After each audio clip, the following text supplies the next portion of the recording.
أعوذ بالله من الشيطان الرجيم. بسم الله الرحمن الرحيم.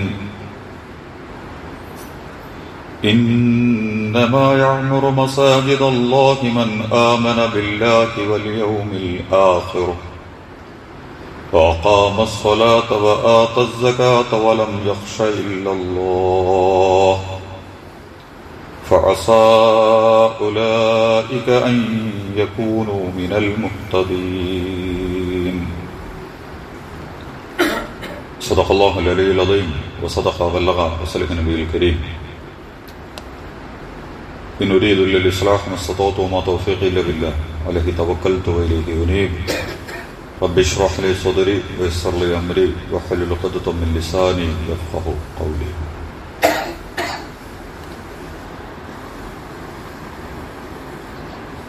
സത്യവിശ്വാസികളായ എൻ്റെ സഹോദരങ്ങളെ, സഹോദരിമാരെ, കരുണാവാരിധിയായ റബ്ബ് സുബ്ഹാനഹു വ തആല നമ്മുടെ ഒരുമിച്ച കൂടലിനെ അനുഗ്രഹിക്കുമാറാകട്ടെ.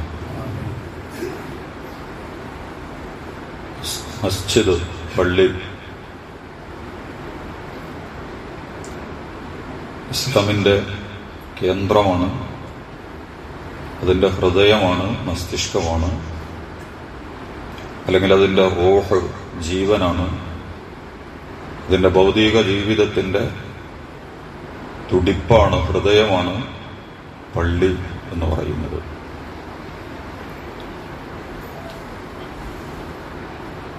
അൽഹംദുലില്ലാഹ്, അല്ലാഹുവിൻ്റെ അനുഗ്രഹത്താൽ ഈ പള്ളി 10-20 വർഷമായി തൃക്കരിപ്പൂരിൽ കർമ്മങ്ങൾ നടന്നുകൊണ്ടിരിക്കുന്ന ഒരു പള്ളിയാണിത്. അതിനെ കുറച്ചുകൂടി മനോഹരമായി,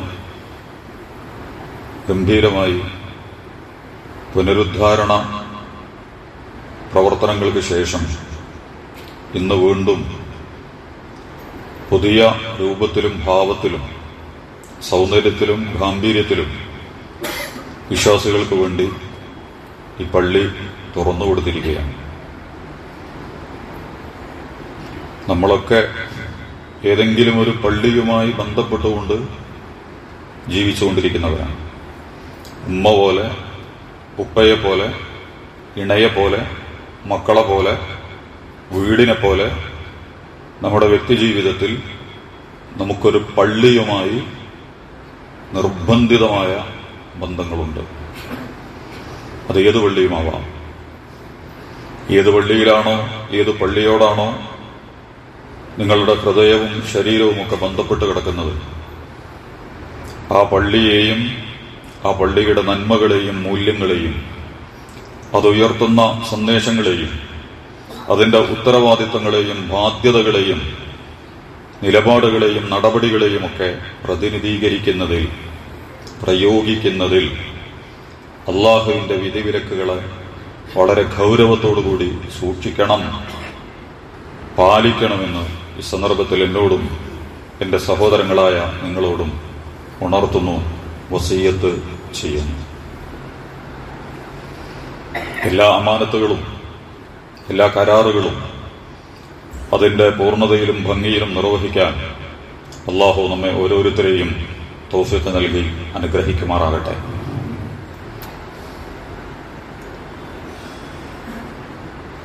ലോകത്ത് പലതരം സ്ഥാപനങ്ങളുണ്ട്. മനുഷ്യജീവിതത്തെ മുന്നോട്ട് കൊണ്ടുപോകാൻ ആവശ്യമായ രീതിയിൽ നിർമ്മിക്കപ്പെട്ടിട്ടുള്ള, നിശ്ചയിക്കപ്പെട്ടിട്ടുള്ള, നിർണയിക്കപ്പെട്ടിട്ടുള്ള, നിയന്ത്രിക്കപ്പെട്ടുകൊണ്ടിരിക്കുന്ന പല സ്ഥാപനങ്ങളും ലോകത്തുണ്ട്. ആഗോള സ്വഭാവത്തിലെ യുണൈറ്റഡ് നേഷൻ എന്നതിന് പ്രസക്തിയൊന്നുമില്ല. പൊളിഞ്ഞ സ്ഥാപനമാണ് UN, യുണൈറ്റഡ് നേഷൻ എന്ന് പറയുന്നത്. ഒരു പ്രശ്നവും പരിഹരിക്കാനുള്ള കരുത്ത് അതിനില്ല. ആഗോളതലത്തിൽ അങ്ങനെ നിലനിൽക്കുന്ന ഏക സ്ഥാപനമാണത്. പിന്നെ കായിക സ്ഥാപനങ്ങളും ബാങ്കിംഗ് സ്ഥാപനങ്ങളും ഒക്കെയാണ് വമ്പൻ സ്വഭാവത്തിൽ നിലനിൽക്കുന്നത്. BCCI, ക്രിക്കറ്റ് ബോർഡിന്റെ, നമ്മുടെ ജയ്ഷായൊക്കെ സെക്രട്ടറി ആയിട്ടുള്ള, പ്രസിഡന്റായിട്ടുള്ള, അതുപോലെ തന്നെ ലോകത്തെ ഏറ്റവും കർക്കശമേറിയ സ്ഥാപനങ്ങളിലൊന്നാണ് ഫിഫ. അതിന്റെ നിയമങ്ങൾ ലംഘിക്കാൻ ഒരാളെയും അത് സമ്മതിക്കില്ല. ഫിഫയുടെ വേൾഡ് സംവിധാനം എന്ന് പറയുന്നത് യുണൈറ്റഡ് നേഷനേക്കാൾ, ചിലപ്പോൾ നമ്മുടെ പാർലമെന്റുകളെക്കാൾ പവർഫുള്ളായ സ്ഥാപനങ്ങളാണ്. വേറെയും അണ്ടർഗ്രൗണ്ട് സ്ഥാപനങ്ങളുണ്ട്. ബാങ്കിങ് സിസ്റ്റങ്ങളെ നിയന്ത്രിക്കുന്ന, വ്യാപാരത്തെയും ഡോളറിനെയും ദീനാറിനെയും രൂപയെയും ഒക്കെ നിയന്ത്രിക്കുന്ന അന്താരാഷ്ട്ര സംവിധാനങ്ങളുണ്ട്. അതൊന്നും വല്ലാതെ നിങ്ങൾക്കൊന്നും അറിയില്ല. ആരാണത് കൈകാര്യം ചെയ്യണത്, എന്താണ് അവരുടെ അജണ്ടകൾ, എന്താണ് പൈസക്ക് വില കുറയുന്നത്, എന്താണ് പൈസക്ക് വില കൂടുന്നത്, എന്താണ് ചില സമയത്ത് ചില രാജ്യങ്ങളുടെ സമ്പത്ത് ഒന്നുമല്ലാതെയായി വില കുറഞ്ഞ് പൊളിഞ്ഞ് പാപ്പരായി തീരുന്നത്, ചിലരെന്താണ് വളരെ പെട്ടെന്ന് പണക്കാരനാകുന്നത്, ഇതൊക്കെ നമ്മൾ പറയേണ്ടതാണ്. ലോകത്ത് ധാരാളം സ്ഥാപനങ്ങളുണ്ട്. ഹോളിവുഡിനെ പോലത്തെ ആഗോള കലയെയും സാഹിത്യത്തെയും ഒക്കെ നിയന്ത്രിക്കുന്ന കലാപരിപാടികൾ, പ്രത്യേകിച്ച് സിനിമ, നമ്മുടെ ജീവിതത്തിന്റെയൊക്കെ കല്യാണവും സൽക്കാരവും മുടിവെട്ടും വേഷവും ചായയും കുടിയൊക്കെ നിയന്ത്രിക്കുന്ന ഇമാമ് ശരിക്കും ഹോളിവുഡാണ്. നിങ്ങൾക്കത് മനസ്സിലായാലും ഇല്ലെങ്കിലും ആരാണ് മനുഷ്യന് ഇമാമത്ത് നിർവഹിക്കുന്നത് എന്ന് ചോദിച്ചാൽ ഹോളിവുഡ് സിനിമയിൽ നിന്ന് ബോളിവുഡിലേക്കും ബോളിവുഡിൽ നിന്ന് മോളിവുഡ് മലയാള വുഡിലേക്കും ഒക്കെ എത്തി അതിലെ വേഷം കെട്ടലും കോലം കെട്ടലും നമ്മുടെ കല്യാണവും തക്കാരവും മരണവും പുതിയാപ്പിളയും പുതിവെണ്ണും വീടും കെട്ടിടവും വേഷവും സംസ്കാരമൊക്കെ നിയന്ത്രിക്കുന്നത് ഹോളിവുഡാണ്. അപകടകരമായ സ്ഥാപനങ്ങളിൽ ഒന്നാണ്. അതിന്റെ ഇമാമത്ത് നിർവഹിക്കുന്നത് ഇസ്രായേൽ കൂടിയാണ്. ഇതൊന്നും വിശദാംശങ്ങളിലേക്ക് ഞാൻ പോണില്ല, ചില സൂചനകൾ മാത്രം പറഞ്ഞു എന്നേ ഉള്ളൂ. പാർലമെന്റ് വലിയൊരു സ്ഥാപനമാണ്. നമ്മുടെ വഖഫ് ബില്ലൊക്കെ കൊണ്ടുവന്ന പാർലമെന്റ് ഉണ്ടല്ലോ, വ്യക്തിക്കും മനുഷ്യനുമൊക്കെ സംരക്ഷണവും സുരക്ഷിതത്വവും സമാധാനവും അഭയകേന്ദ്രവുമായി മാറേണ്ട സ്ഥാപനങ്ങളാണ് നമ്മുടെ പാർലമെന്റുകൾ എന്ന് പറയുന്നത്. നമ്മുടെ വിദ്യാഭ്യാസ കേന്ദ്രങ്ങൾ വലിയ സ്ഥാപനങ്ങളാണ്. മനുഷ്യന്റെ വിജ്ഞാനത്തെയും അതിന്റെ നിലപാടുകളെയും ഒക്കെ ഏറ്റവും ശരിയായ വഴിയിലേക്ക് തിരിച്ചുവിട്ടുകൊണ്ട് വളർച്ച കൈവരിക്കേണ്ട വ്യക്തിയെ, സമൂഹത്തെ ഏറ്റവും വലിയ മൂല്യങ്ങളിലേക്ക് കൈപിടിച്ച് നടത്തേണ്ട സ്ഥാപനങ്ങളാണ് അന്താരാഷ്ട്ര സർവകലാശാലകൾ മുതൽ നമ്മുടെ നാട്ടിലെ അംഗൻവാടി അടക്കമുള്ള അതിൻ്റെ ഇടയിൽ വലിയ ഭീകര സ്വഭാവങ്ങളുള്ള സ്ഥാപനങ്ങളുണ്ട്, മാരകമായ സ്ഥാപനങ്ങളുണ്ട്. അത്യന്തം മഹത്തരമായ സംവിധാനങ്ങളോടെ നിർമ്മിക്കപ്പെട്ടിട്ടുള്ള വിദ്യാഭ്യാസ സ്ഥാപനങ്ങളൊക്കെ ഉണ്ട്. ഞാൻ പറഞ്ഞത്, മനുഷ്യജീവിതത്തെ നിലനിർത്താൻ ലോകത്ത് പലതരം സ്ഥാപനങ്ങളുണ്ട്. വ്യാപാര, വ്യവസായ, വാണിജ്യ, കല, സാഹിത്യ, വിദ്യാഭ്യാസ, സാംസ്കാരിക, സാമൂഹിക, കാർഷിക, പാരിസ്ഥിതിക, എല്ലാം ഇതൊക്കെ മനുഷ്യന്റെ ജീവിതവുമായി ബന്ധപ്പെട്ടതാണ്. ഏതെങ്കിലും ഒരു സ്ഥാപനം അപ്രസക്തമാണ്, അത് ഭൗതികമാണ് എന്ന് പറയുന്നതിൽ പോലും അർത്ഥങ്ങളില്ല. പക്ഷെ ഇത്തരം എല്ലാ സ്ഥാപനങ്ങളുടെയും മനുഷ്യന്റെ ഭൗതിക ജീവിതത്തെ നിലനിർത്താൻ ആവശ്യമായിട്ടുള്ള സ്ഥാപനങ്ങളുടെയൊക്കെ അന്തർധാരയെ, ധാർമ്മികതയെ, അതിന്റെ മൊറാലിറ്റിയെ, അതിന്റെ വിശുദ്ധിയെ, അതിന്റെ വിമോചനത്തെ, അതിന്റെ വിപ്ലവത്തെ, അതിന്റെ മാനവികതയെ, അതിന്റെ മനുഷ്യത്വത്തെ, സത്യത്തെ, നീതിയെ, മൂല്യങ്ങളെ പ്രതിനിധീകരിക്കുന്നതിന് വേണ്ടി അള്ളാഹു ലോകത്ത് ഇതിന്റെയൊക്കെ മുകളിൽ വെച്ചിട്ടുള്ള സ്ഥാപനമാണ് പള്ളി എന്ന് പറയുന്നത്, മസ്ജിദ് എന്ന് പറയുന്നത്. കാരണം അത് അള്ളാഹുവിന്റെ ഭവനമാണ്. CPM-ന്റെതല്ല, കോൺഗ്രസിന്റെതല്ല, മുസ്ലിം ലീഗിന്റെതല്ല, BJP-യുടേതല്ല, മുസ്ലിങ്ങളുടേതല്ല, ഹിന്ദുക്കളുടേതല്ല, ക്രിസ്ത്യാനികളുടേതല്ല, പാശ്ചാത്യന്തല്ല, പൗരസ്ത്യന്റേതല്ല, അറബികളുടേതല്ല, ഇന്ത്യയുടേതല്ല, പാകിസ്ഥാന്റേതല്ല. വേണമെങ്കിൽ സുന്നിയുടേതും മുജാഹിദിന്റെയും തബ്ലീഗിന്റെയും ജമാഅത്തെ ഇസ്ലാമിയുടേതുമല്ല. ബൈത്തുള്ള അള്ളാഹുവിന്റെ ഭവനമാണ്, ദൈവത്തിന്റെ ഭവനമാണത്. അള്ളാഹുവിന്റെ ഭവനം എന്ന് പറയുന്നത് വീട് പോലെ, വീട്ടിലെ കട്ടിലിൽ കിടക്കുന്ന വല്യപ്പ മുതൽ തൊട്ടിലിൽ ആടിക്കൊണ്ടിരിക്കുന്ന ഉറങ്ങിക്കിടക്കുന്ന കുട്ടിയുടെ അവകാശങ്ങളെ അടക്കം വളരെ മനോഹരമായി കൈകാര്യം ചെയ്യുന്ന സംവിധാനമാണ് വീട്. വാപ്പയെ പരിഗണിച്ച് കുട്ടിയെ അവഗണിക്കുകയും കുട്ടിയെ സ്നേഹിച്ച് വാപ്പയെ ആട്ടുകയും ഇണയെ അവഗണിക്കുകയും മാതാപിതാക്കളെ നിന്ദിക്കുകയും സഹോദര ബന്ധങ്ങളെ, പുത്രബന്ധങ്ങളെ, രക്തബന്ധങ്ങളെ അട്ടിമറിക്കുകയും ചെയ്യുന്നൊരു വീട് നമുക്ക് സങ്കല്പിക്കാൻ കഴിയില്ല. ഉള്ളവനെയും ഇല്ലാത്തവനെയും, ആരോഗ്യമുള്ളവനെയും സൗന്ദര്യം കുറഞ്ഞവനെയും, പിടഞ്ഞുകൊണ്ടിരിക്കുന്നവനെയും വളർന്നുകൊണ്ടിരിക്കുന്നവനെയും ഒക്കെ തുല്യ പരിഗണനകൾ നൽകുന്ന സ്ഥാപനമാണ് വീട് എന്ന് പറയുന്നത്. അള്ളാഹു പള്ളിക്ക് പറഞ്ഞിട്ടുള്ള പേര് ബൈത്ത് എന്നുള്ളതാണ്. ഓഫീസ് സാങ്കേതികമാണ്, സ്ഥാപനങ്ങൾ നിയമ നിർമ്മിതികളാൽ നിയമത്തിന്റെ സാങ്കേതികമായ ഫോർമാറ്റുകളിലാണ് ഭൗതിക സ്ഥാപനങ്ങളൊക്കെ നിലനിൽക്കുന്നത്. പക്ഷെ പള്ളിയുടെ സാങ്കേതിക പ്രയോഗമാണ് മസ്ജിദ് എന്നുള്ളത്. യഥാർത്ഥത്തിൽ അല്ലാഹു പള്ളിക്ക് ഇന്ന അവ്വല ബൈത്തി, വീടാണത്. വീടെന്ന് പറഞ്ഞാൽ ജൈവികമായൊരു പ്രയോഗമാണ്, വൈകാരികമായ പ്രയോഗമാണ്, ഭയപ്പെടുത്തുന്ന സാങ്കേതികമായി നിയമങ്ങൾ കൊണ്ട് വിശദീകരിക്കുന്നതല്ല വീട്. ത്യാഗത്തിന്റെ, കാരുണ്യത്തിന്റെ, സ്നേഹത്തിന്റെ, വിശാലതയുടെ, സത്യത്തിന്റെ, മൂല്യങ്ങളുടെ, ധാർമ്മികതയുടെ. വീട്ടിലുള്ളവനെ ഒറ്റുകൊടുക്കില്ല. വീട്ടിലുള്ളവരെ വഞ്ചിക്കില്ല. വീട്ടിലുള്ളവരെ തകർക്കില്ല. വീട്ടിലുള്ളവർ അധാർമികത പ്രവണതകൾ വളരാൻ വീട്ടിൽ സമ്മതിക്കില്ല.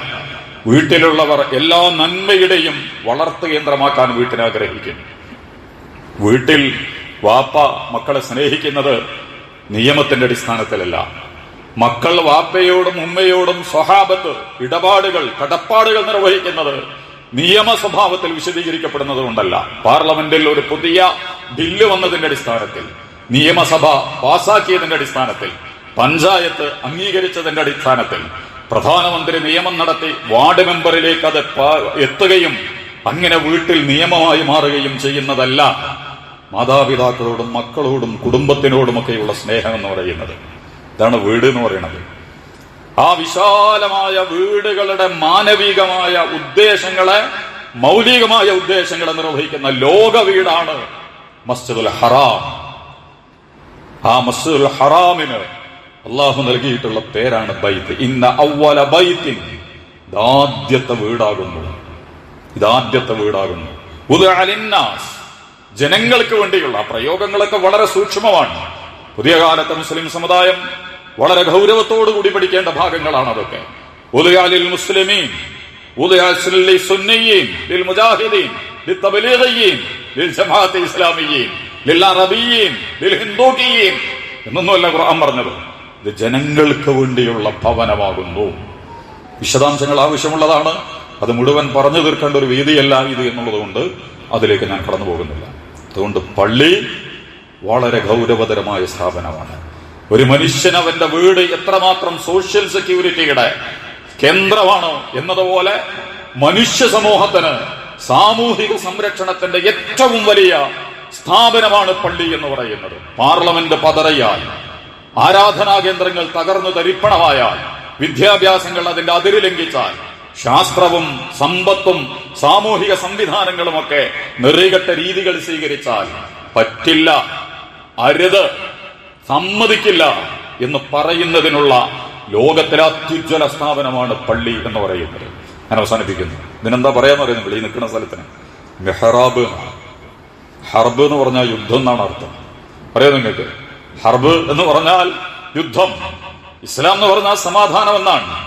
പക്ഷെ സമാധാനം അസ്സലാമു അലൈക്കും എന്ന് പറഞ്ഞാൽ ഉണ്ടാവുന്ന സാധനമൊന്നുമല്ല. ഓം ശാന്തി എന്ന് പറഞ്ഞാൽ സമാധാനം ഉണ്ടാവില്ല. സ്നേഹം ഉണ്ടാവട്ടെ എന്ന് പറഞ്ഞാൽ ഉണ്ടാവില്ല. ഭരണകൂടങ്ങൾ, വിദ്യാഭ്യാസം, കല, സാഹിത്യം, ശാസ്ത്രമൊക്കെ വളരെ മാനവികമായി, നിഷ്കളങ്കമായി സ്പ്രെഡ് ചെയ്യേണ്ട ഒന്നാണ് സ്നേഹം എന്ന് പറയും, സമാധാനം എന്ന് പറയുന്നത്. ഭരണകൂടങ്ങൾ സമാധാനങ്ങൾ തകർക്കുമ്പോൾ, മതനേതൃത്വങ്ങൾ സമാധാനം തകർക്കുമ്പോൾ, വിദ്യാഭ്യാസം സമാധാനം തകർക്കുമ്പോൾ അസ്സലാമു അലൈക്കും നമ്മൾ വെറുതെ ഇങ്ങനെ പറയുന്നുണ്ട്. ഇതിനൊന്നും ഉള്ളറകളിലേക്ക് നമ്മൾ പോയിട്ടില്ല. ഇപ്പൊ ഇസ്ലാം എന്ന് പറഞ്ഞാൽ സമാധാനമാണ്. ആ സമാധാനത്തെ തകർക്കുന്ന എന്തൊക്കെ സംവിധാനങ്ങൾ ലോകത്തുണ്ടോ അതിനോടൊക്കെ യുദ്ധം ചെയ്യുന്നതിനുള്ള സ്ഥലമാണ് മെഹ്റാബ്. തിരിച്ചറിയണ്ടേ നമ്മള്? അതിനോടൊക്കെ ലോകത്ത് മനുഷ്യന്റെ സമാധാനങ്ങളെ, അവകാശങ്ങളെ, സത്യത്തെ, നീതിയെ, മൂല്യങ്ങളെ തകർത്ത് തരിപ്പണമാക്കിക്കൊണ്ടിരിക്കുന്നവർ ആരൊക്കെയുണ്ടോ എല്ലാവരോടും പോരാടുന്നതിനുള്ള കേന്ദ്രമായിക്കൊണ്ടാണ് മെഹ്റാബ്, യുദ്ധസ്ഥലം എന്നാണ് ഈ പറഞ്ഞതിന്റെ അർത്ഥം. ഇത് വെട്ടലിന്റെയും കൊല്ലലിന്റെയും വർഗീയതയുടെയും സാമുദായികതയുടെയും മതസംഘടനാ തർക്കങ്ങളുടെയും കേവല രാഷ്ട്രീയ തർക്കങ്ങളുടെയും വിഷയത്തെക്കുറിച്ചൊന്നുമല്ല പറയുന്നത്. അള്ളാഹുവും റസൂലും നിഷിദ്ധമാക്കിയതിനെ ഹലാലാക്കുകയും ഹലാലാക്കിയതിനെ ഹറാമാക്കുകയും ചെറിയ കുഞ്ഞിന് ജനിക്കാനുള്ള അവകാശം മുതൽ ഒരു വീട്ടിൽ കടന്നിറങ്ങാനുള്ള പിതാവിന്റെയും ഉമ്മയുടെയും അവകാശത്തെ അടക്കം തകർത്ത് തരിപ്പണമാക്കിക്കൊണ്ടിരിക്കുന്ന വ്യക്തികൾ മുതൽ, കുടുംബങ്ങൾ മുതൽ, രാഷ്ട്രങ്ങളെ അടക്കം, സമൂഹങ്ങളെ അടക്കം ഉന്മൂലനം ചെയ്തുകൊണ്ടിരിക്കുന്ന എന്തൊക്കെ തരം വ്യവസ്ഥകളും ക്രമങ്ങളും നിലപാടുകളും നടപടികളും സമീപനങ്ങളും ലോകത്തുണ്ടോ അതിനൊക്കെ എതിരെ മെഹ്റാബിൽ നിന്നുകൊണ്ട് അബൂലഹബിനെതിരെ നിങ്ങൾ സംസാരിക്കണം, അബൂജഹലിനെതിരെ നിങ്ങൾ സംസാരിക്കണം, ഫറോവയെ നിങ്ങൾ തുറന്നു കാണിക്കണം, നമ്രൂദിനെ നിങ്ങൾ പോസ്റ്റ്മോർട്ടം ചെയ്യണം, ഖാറൂനിനെയും ഹാമാനിനെയും നിങ്ങൾ വിശദീകരിക്കണം. പലിശ മുതൽ വ്യഭിചാരമടക്കമുള്ള, സ്വവർഗരതി മുതൽ ലിബറലിസം അടക്കമുള്ള, മനുഷ്യനല്ലാതാക്കി മാറ്റുന്ന മൃഗീയതയുടെ, പൈശാചികതയുടെ, ജാഹിലിയ്യത്തിന്റെ, താവൂത്തിന്റെ, ശൈത്താനീയത്തിന്റെ, കുഫറിന്റെ, ഷിർക്കിന്റെ, ളുൽമിന്റെ, ഫുസൂഖിന്റെ ഇതൊക്കെ സാങ്കേതിക പ്രയോഗങ്ങളാണ്. ഇതിനെ പ്രബോധനം ചെയ്യുന്നവർ, പ്രയോഗിക്കുന്നവർ ഇവരുടെ ഉണ്ടെങ്കിൽ ആരാധനാ കേന്ദ്രങ്ങൾ മുതൽ വിദ്യാഭ്യാസ കേന്ദ്രങ്ങൾ മുതൽ രാഷ്ട്രീയ കേന്ദ്രങ്ങളടക്കം അതിനുവേണ്ടി ദുരുപയോഗം ചെയ്യപ്പെടുന്ന ഘട്ടങ്ങളിൽ മസ്ജിദ് ആ തിന്മകൾക്കെതിരെ മുഴുവൻ അണകെട്ടുന്ന, വേലി കെട്ടുന്ന, മതില് കെട്ടുന്ന, അതിര് കെട്ടുന്ന, മതില് കെട്ടിക്കൊടുക്കുന്നുണ്ട്. സമൂഹത്തിന് മതില് കെട്ടിക്കൊടുക്കേണ്ട കേന്ദ്രമാണ് പള്ളി എന്ന് പറയുന്നത്. ഈ ആയത്തിന്റെ അർത്ഥം കൂടി പറഞ്ഞ് അവസാനിപ്പിക്കുക. ഈ സൂറത്ത് തൗബ വളരെ പ്രാധാന്യമുള്ള സൂറത്താണ്. അതിന്റെ വിശദീകരണത്തിലേക്ക് നമ്മൾ പോകണില്ല. പശ്ചാത്താപത്തെക്കുറിച്ച് നമ്മൾ പറയുന്ന പശ്ചാത്താപമൊന്നുമല്ല. അള്ളാഹുവിന്റെ മാർഗത്തിൽ വിളിച്ചപ്പോൾ പോകാതിരുന്ന, റോമക്കാരുമായിട്ടുള്ള യുദ്ധത്തിന് വേണ്ടി പുറപ്പെടാതിരുന്ന മൂന്നാളുകളും കപടവിശ്വാസികളും, സത്യവിശ്വാസികളും കപടവിശ്വാസികളും കളിച്ച പൊറാട്ട് നാടകത്തിനെ കൈകാര്യം ചെയ്തുകൊണ്ട് ഇറങ്ങിയിട്ടുള്ള അധ്യായങ്ങളിൽ ഒന്നാണ് സൂറത്ത് തൗബ. പിന്നെ അവസാന ഭാഗങ്ങളിൽ വളരെ വൈകാരികമായ സംഭവങ്ങൾ വിശദീകരിക്കുന്നുണ്ട്. അതിലേക്ക് ഞാൻ കടന്നു പോകുന്നില്ല.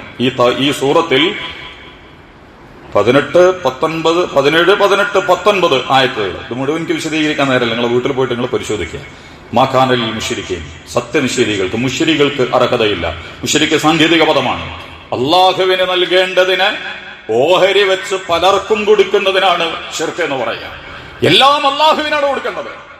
അതിനു പകരം ചിലത് അള്ളാഹുവിന് കൊടുക്കുകയും ബാക്കി ചിലത് പലർക്കും കൊടുക്കുന്നതിനാണ് ശിർക്ക് എന്ന് പറയുന്നത്. ആരാധന മുതൽ അടുക്കള വരെ, അന്താരാഷ്ട്ര നിയമങ്ങൾ മുതൽ നിങ്ങളുടെ വ്യക്തിജീവിതവുമായി ബന്ധപ്പെട്ട കാര്യങ്ങളിലടക്കം അള്ളാഹുവിന്റെ നിയമങ്ങൾക്ക് പകരം മറ്റു പലർക്കും നിങ്ങൾ പലതും വകവെച്ചു കൊടുക്കുന്നതിനാണ് ശിർക്ക് എന്ന് പറയാം.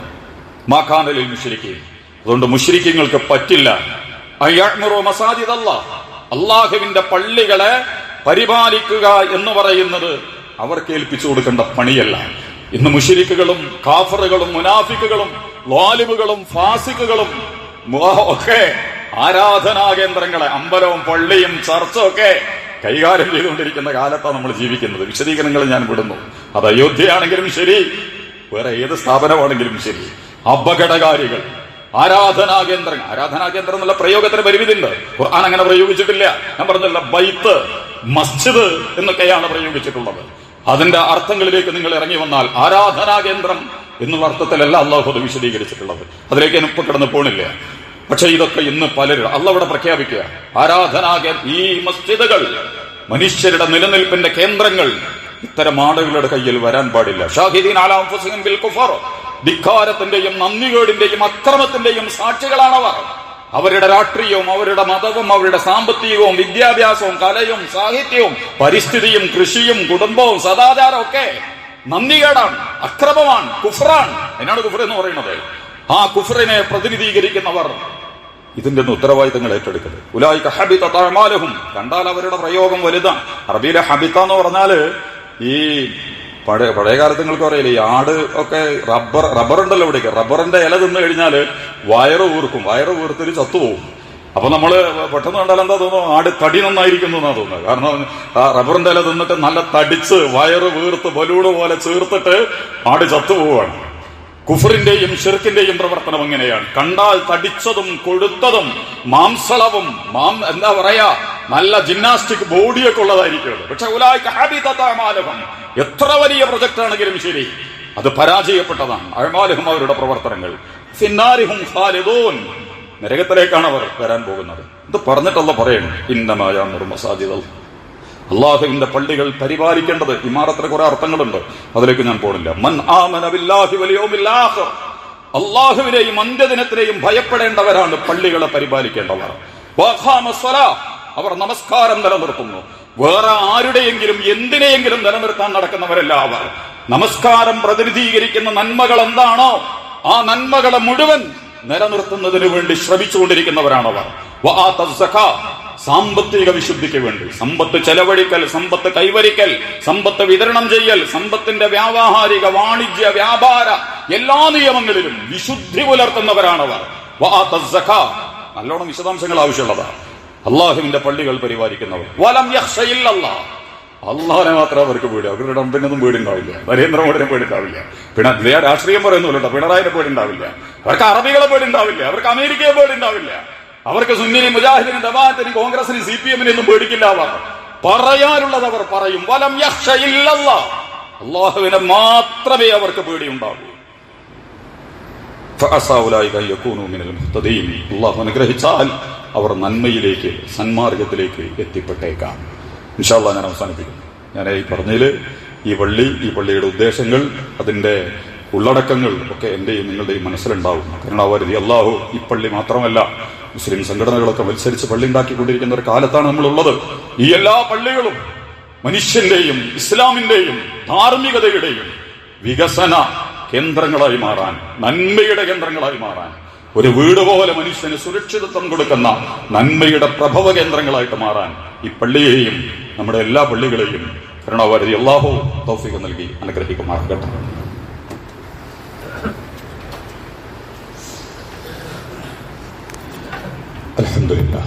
അൽഹംദുലില്ലാഹി റബ്ബിൽ ആലമീൻ. اللهم صل على محمد وعلى آل محمد. يا أيها الإخوان والأخوات أوصيكم عباد الله وإياكم بتقوى الله. ഒരിക്കൽ കൂടി പള്ളിയുമായി ബന്ധപ്പെട്ട എല്ലാ കാര്യങ്ങളിലും അള്ളാഹുവിന്റെ വിധിവിലക്കുകൾ വളരെ ഗൗരവത്തോടെ സൂക്ഷിക്കണം, പാലിക്കണമെന്ന് എന്നെയും നിങ്ങളെയും ഉണർത്തുന്നു, വസിയ്യത്ത് ചെയ്യുന്നു. പള്ളിയിൽ ഏറ്റവും പ്രധാനപ്പെട്ടത് നമസ്കാരമാണ്. ഞാൻ എൻ്റെ വിശദീകരണങ്ങളിലേക്കൊന്നും പോണില്ല. ചിലപ്പോൾ മുസ്ലിം പള്ളികൾ തോറ്റുകൊണ്ടിരിക്കുന്നത് ആ വിഷയത്തിലായിരിക്കും. ഈ പള്ളിയൊക്കെ എങ്ങനെയുണ്ടെന്ന് എനിക്കറിയില്ല. സുബൈക്ക് വന്നാലറിയാം പള്ളിയുടെ വിജയം എന്താണെന്നറിയാം. സുന്നിയോ മുജാഹിദോ തബ്ലീഗോ ജമാഅത്ത് ഇസ്ലാമി ഏത് പള്ളിയാണെങ്കിലും ഇത് രക്ഷപ്പെടുമെന്നറിയാൻ സുബൈക്ക് പോയൊക്കെ മതി. സുബൈക്ക് നിങ്ങൾ പള്ളി ചെയ്യാം. ആ പ്രദേശത്തെ അതിനെ പ്രതിനിധീകരിക്കുന്നവർ, അതിന്റെ പരിസരത്തുള്ളവർ, സത്യവിശ്വാസികൾ, മുസ്ലിമീങ്ങൾ പള്ളിയിലുണ്ടെങ്കിൽ ഇൻഷാ അല്ലാഹ് ആ പള്ളി രക്ഷപ്പെടും, ആ പള്ളി വിജയിക്കും. അതുകൊണ്ട് സുബഹി നമസ്കാരം മുതൽ സകല നമസ്കാരങ്ങൾ പള്ളിയിൽ ചെലവഴിക്കുക. നമസ്കരിക്കാൻ ഫർളായ നമസ്കാരങ്ങൾ സാധ്യമാവുന്നത്ര പള്ളിയിൽ നമസ്കരിക്കുക. സുന്നത്ത് നമസ്കാരങ്ങൾ നിർവഹിക്കുക. ഖുർആൻ പഠിപ്പിക്കുന്നതിന് നന്മകളെ പഠിപ്പിക്കുന്നതിനും പരിശീലിപ്പിക്കുന്നതിനുമുള്ള മനുഷ്യജീവിതവുമായി ബന്ധപ്പെട്ട എല്ലാ വിഷയങ്ങളെയും വെളിച്ചം നൽകുന്ന, അതിലേക്ക് വഴിതിരിച്ചു വിടുന്ന, അതിനാവശ്യമായ മാർഗദർശനം നൽകുന്ന കേന്ദ്രങ്ങളായി നമ്മുടെ പള്ളികളെ നമ്മൾ മാറ്റുക.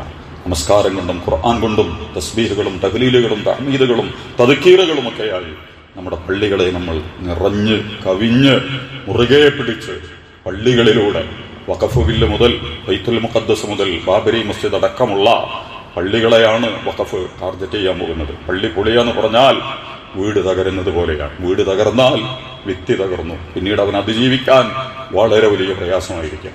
മുസ്ലിം ഉമ്മത്തിന്റെ നിലനിൽപ്പിന്റെ കേന്ദ്രമായ അതിന്റെ അടിസ്ഥാനങ്ങളെ, വഖഫിന്റെ സ്വത്തുക്കളെ കൊള്ള ചെയ്യാൻ അവർ തീരുമാനിച്ചിട്ടുണ്ടെങ്കിൽ നമസ്കരിച്ചുകൊണ്ടും പ്രാർത്ഥിച്ചുകൊണ്ടും ഉള്ള പള്ളികളെ സജീവമാക്കിക്കൊണ്ടും അള്ളാഹുവിന്റെ സഹായത്തിന് അർഹരാകുമാറ് നമ്മുടെ പള്ളികളെ സജീവമാക്കാൻ, ഈ പള്ളിയെയും സജീവമാക്കാൻ ഇതുമായി ബന്ധപ്പെട്ടവരും ഏത് പള്ളിയുമായി ബന്ധപ്പെട്ട ഞാനും നിങ്ങളുമൊക്കെ പരിശ്രമിക്കണം. അതിന് ഗൗരവതരമായ ശ്രദ്ധ കൊടുക്കണം എന്നുകൂടി ഈ സന്ദർഭത്തിൽ ഞാൻ ഉണർത്തുന്നു. ആ വിഷയത്തിലൊക്കെയും ഞാൻ നിങ്ങളും അള്ളാഹുവിനെ പരമാവധി സൂക്ഷിക്കണം എന്ന് ഒരിക്കൽ കൂടി ഗൗരവത്തോടെ ഉണർത്തുന്നു, വസിയ്യത്ത് ചെയ്യുന്നു. കരുണാവാരിധി അല്ലാഹു നമ്മെ അനുഗ്രഹിക്കുമാറാകട്ടെ.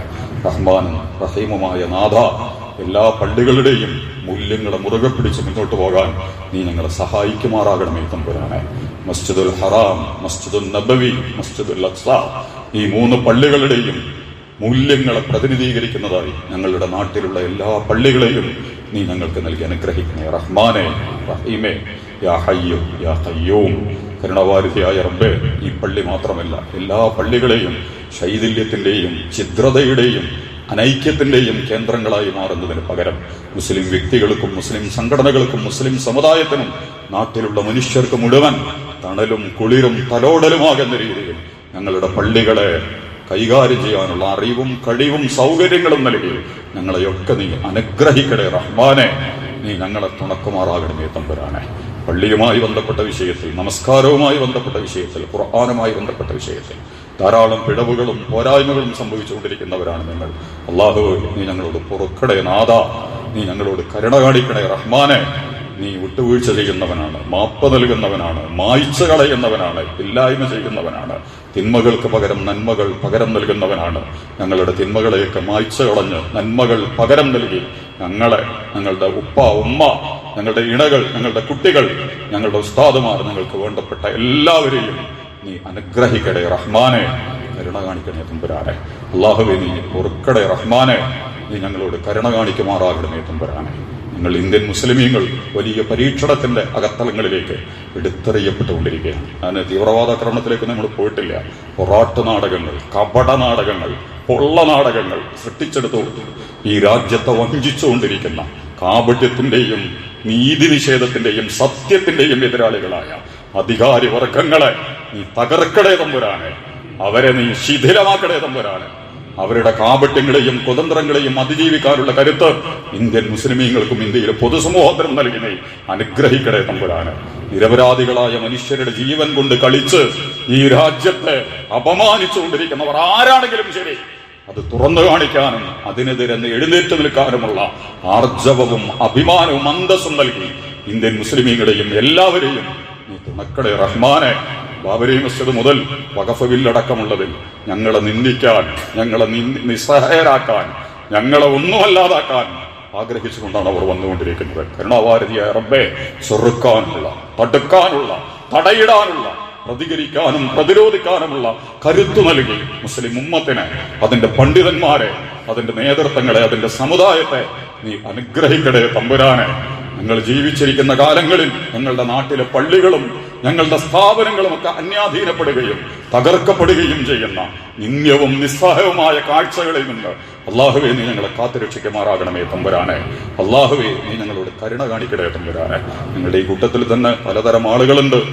വീട്ടില് കുടുംബ പ്രശ്നങ്ങൾ, ആരോഗ്യ പ്രശ്നങ്ങൾ, രോഗങ്ങൾ, ഉമ്മായുടെ രോഗം, ഉപ്പായുടെ രോഗം, മക്കളുടെ രോഗം, സഹപ്രവർത്തകരുടെയും രക്തബന്ധുക്കളുടെയൊക്കെ രോഗങ്ങൾ കൊണ്ട് പൊറുതിമുട്ടുന്നവ, സാമ്പത്തികമായ പ്രയാസങ്ങളിൽപ്പെട്ട് ഉഴറിക്കൊണ്ടിരിക്കുന്നവ, മാനസികമായ പ്രയാസങ്ങളിലൂടെ നീന്തിക്കൊണ്ടിരിക്കുന്നവ, അല്ലാഹുവേ എല്ലാവർക്കും നീയാണ് സലാം, നിന്നിൽ നിന്നാണ് സലാം. നീ തരുന്നത് തടയുന്നവരില്ല, നീ തടഞ്ഞത് തരുന്നവരുമില്ല. ഞങ്ങൾക്കൊക്കെ എന്താണോ ഏറ്റവും നല്ലത് അത് നൽകി നീ ഞങ്ങളെ അനുഗ്രഹിക്കണേ റഹ്മാനെ. നീ ഞങ്ങളോട് കരുണ കാണിക്കണേ റഹ്മാനെ. അന്ന് ഗസയിൽ, ഫലസ്തീനിൽ ഖുദ്സിന് വേണ്ടി പോരാടിക്കൊണ്ടിരിക്കുന്ന ഗസയിലെ ഞങ്ങളുടെ സഹപ്രവർത്തകരുണ്ട്. അവർക്ക് പോകാമായിരുന്നു, നാട് വിടാമായിരുന്നു, സുരക്ഷിതമായി ജീവിക്കാമായിരുന്നു. പിഞ്ചുകുട്ടികൾ മുതൽ അതിന്റെ കരുത്തരായ നേതാക്കന്മാരെ അടക്കം രക്തസാക്ഷിത്വത്തിന് വിട്ടുകൊടുത്ത് പോരാടിക്കൊണ്ടിരിക്കുന്ന, ഖുദ്സിന് വേണ്ടി പോരാടിക്കൊണ്ടിരിക്കുന്ന, നാടിനും വീടിനും വേണ്ടി പോരാടിക്കൊണ്ടിരിക്കുന്ന ആ സഹോദരങ്ങളെ നീ അനുഗ്രഹിക്കടേ നാഥ. അവരെ നീ സഹായിക്കടേ നാഥ. അവരോട് ഐക്യദാർഢ്യം പ്രഖ്യാപിക്കാൻ പ്രാർത്ഥന ഉണ്ടെങ്കിലുമുള്ള മാനസികമായ തുറവികൾ നൽകി ഞങ്ങളെയും നീ തുണക്കടേ തമ്പുരാനെ. ഞങ്ങളുടെ പ്രതീക്ഷയാണ് ഞങ്ങളുടെ മക്കൾ മദ്യവും നിരീശ്വരവാദവും ലൈംഗികതയും ഒക്കെ കുത്തഴിഞ്ഞ് അടിപൊളിഞ്ഞുകൊണ്ടിരിക്കുകയാണ് ഞങ്ങളുടെ തലമുറ. കരുണാവാരിധിയായ റബ്ബേ, ഞങ്ങളുടെ കുട്ടികളെ, ആൺകുട്ടികളെ, പെൺകുട്ടികളെ നീ അനുഗ്രഹിക്കടേ റഹ്മാനെ. കണ്ണിന് കുളിർമ നൽകുന്ന മക്കളായി ഇഹലോകത്തും പരലോകത്തും സ്വർഗത്തിലേക്ക് വഴി കാണിക്കുന്നവരായി, ഞങ്ങളുടെ അഭിമാനങ്ങളായി ഞങ്ങളുടെ മക്കളെ നീ ചവറുകളും പേക്കോലങ്ങളുമാക്കി മാറ്റുന്നതിന് പകരം അന്തസ്സും അഭിമാനവുമുള്ള മക്കളായി ഞങ്ങളുടെ മക്കളെ നീ ഞങ്ങൾക്ക് നൽകി അനുഗ്രഹിക്കണേ തമ്പുരാനെ. ഞങ്ങളുടെ ഇടതും വലതുമുള്ള ഞങ്ങളുടെ ഇണകൾ, അവരെയും നീ അനുഗ്രഹിക്കണേ റഹ്മാനെ. ഞങ്ങളുടെ ഇണകളിൽ നിന്നും മക്കളിൽ നിന്നും കണ്ണിന് കുളിർമ നൽകുന്ന കാഴ്ചകൾ നൽകി ഞങ്ങളെ നീ തുണക്കടേ തമ്പുരാനെ. അല്ലാഹുമ്മ റഹ്മനാ യാ അർഹമർ റഹീമീൻ. അല്ലാഹുമ്മ ഗ്ഫിർ ലനാ ദുനൂബനാ യാ റബ്ബൽ ആലമീൻ. اللهم اغفر للمؤمنين والمؤمنات والمسلمين والمسلمات الأحياء منكم والأموات إنك مجيب الدعوات يا قاضي الحاجات.